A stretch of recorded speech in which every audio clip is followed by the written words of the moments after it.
Hello, everyone. Thank you for joining us today. Thank you. We're so excited to see you. Thank you. Okay, so today I just want to help a few persons that want to switch from one industry to another. Yeah, I didn't have anyone to help me when I actually wanted to switch.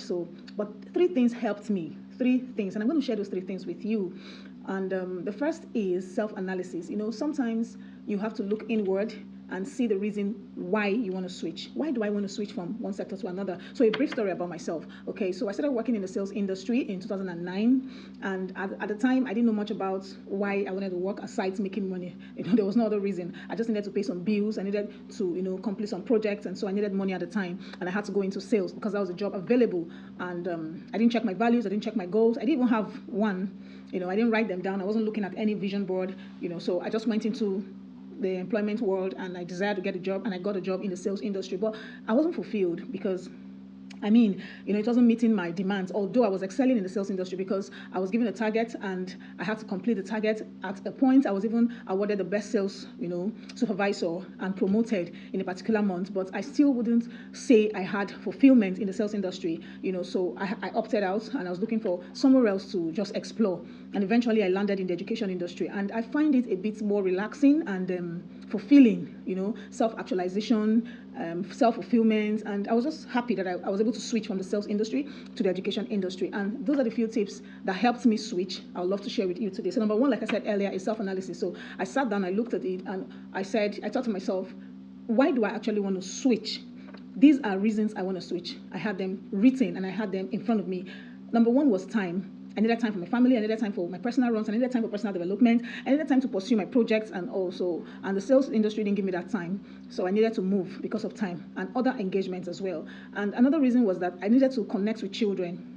Of course, the sales industry will not give me the opportunity to connect with children. So I had to look at myself, look at my interests, and I did a survey. So that's where self-reflection comes in. Like I said, number one is self-analysis. You analyze and see reasons you want to move. Why do I actually want to move? Just because of the pay rise? Do I want a pay rise? That's why I'm leaving. So if you're given a pay increment in your current place, would you stay back and would you still be fulfilled? Will you be satisfied with the current job you're doing now? So it's important to have self-analysis. No one will help you do that. You do that by yourself, reflecting on your achievements, reflecting on where you are today, reflecting on your goals for tomorrow. So the second is just like it. You fill in the gaps after discovering the gaps. So the second is filling in the gaps, okay? So how do you fill in the gaps? You look at your goals, like I said earlier, look at your interests, you look at your values, and you begin to write them down. Take note of those things because those things will help you, guide you into the next job you're looking for, all right? Then you fill in the gaps that you have discovered.